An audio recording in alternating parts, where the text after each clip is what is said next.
I think the president is determined to end our participation in the war. And therefore, he is going to do whatever he can to end it on our side. And that may include telling the Israelis that if they persist and refuse to support the provisions regarding Lebanon in the agreement, that he may not be able to support them. Now, we'll see if that's even possible. There's something else, though, that's very interesting, and only people who have been watching this long enough will appreciate this. Many years ago, we were lobbied very hard by many people, not just Israel, to push the Syrians out of Lebanon. In fact, Eddie Lutwak grabbed me and he made the comment at the time, this is very stupid. The Syrians actually impart stability to Lebanon. If we push them out, what is to restrain Hezbollah? Well, guess what happened? We pushed them out. Now he's talking about a very different Syria, Judge. This is a Syria that is not remotely friendly to Israel, is certainly not a reliable partner regarding anything strategic in the area, and is ultimately, let's be frank, beholden to Mr. Erdogan in Turkey. And yet it's a Syria whose leadership we once incarcerated and we put in the job. Yes, yeah. But I think we need to understand that, you know, the giant in the room that nobody ever mentions, what I call the 600-pound gorilla, is Turkey, or Turkey, as they want us to call it. The Turks have a real interest in everything going on there. And this is another consequence of the outcome of this war. The Israelis obsessed over Iran for too many years. Iran was many things, but it was never their existential threat.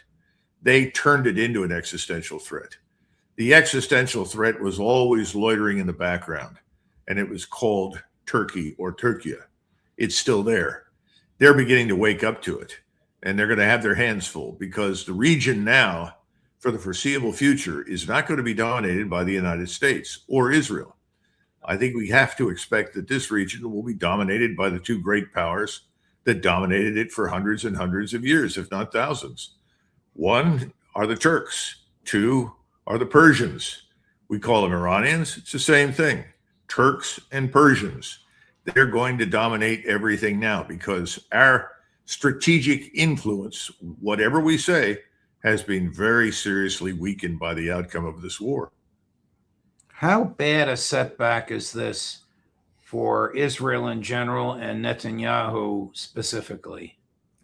I think it's a disaster for Israel. And this was always my reason for opposition to broadening the war in Gaza to make war on the whole region, which is effectively what the Israelis did. And they were absolutely confident that they had such complete control of us that between us and them, they could mobilize firepower and strength to defeat Iran. I was never very confident of that. I always urged against it. And now what they've done is that they've unbalanced the region against them. The Israelis have no friends left in the region, and we are not going to restore our former military presence in the region to its pre-war height. It's not going to happen. First of all, we don't need it. It was never necessary for us. It was a legacy of the Cold War to a large extent. And we had an interest in downsizing in any case, just as we have an interest in downsizing in Europe and elsewhere and Northeast Asia. So that's not going to happen. What does Israel do? Israel has steadily refused under any and all circumstances to fundamentally assimilate itself into the region. It won't do it. So how long can it last as it sits there behind its walls, refusing under any circumstances to cooperate with anybody on the other side of the wall? Well, if the United States will not extend the war for greater Israel, will Jewish people begin to leave Israel? I mean, you have argued that the entire architecture that the United States and the United Kingdom created after World War II will soon be gone. Yes, absolutely. The whole Sykes-Picot construct is all going to be swept away.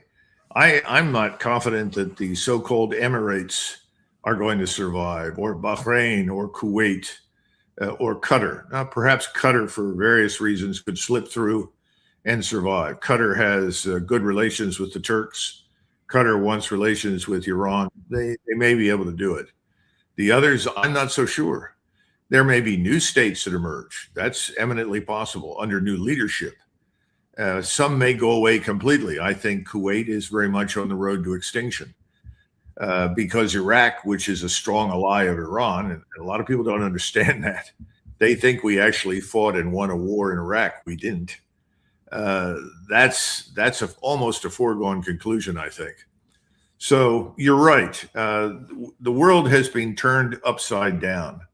This is a dramatic moment in the history of the Middle East and in world history, as important as the defeat of France by the Prussians in 1871 and the creation of united Germany. This is a strategic inflection point on a nearly global scale.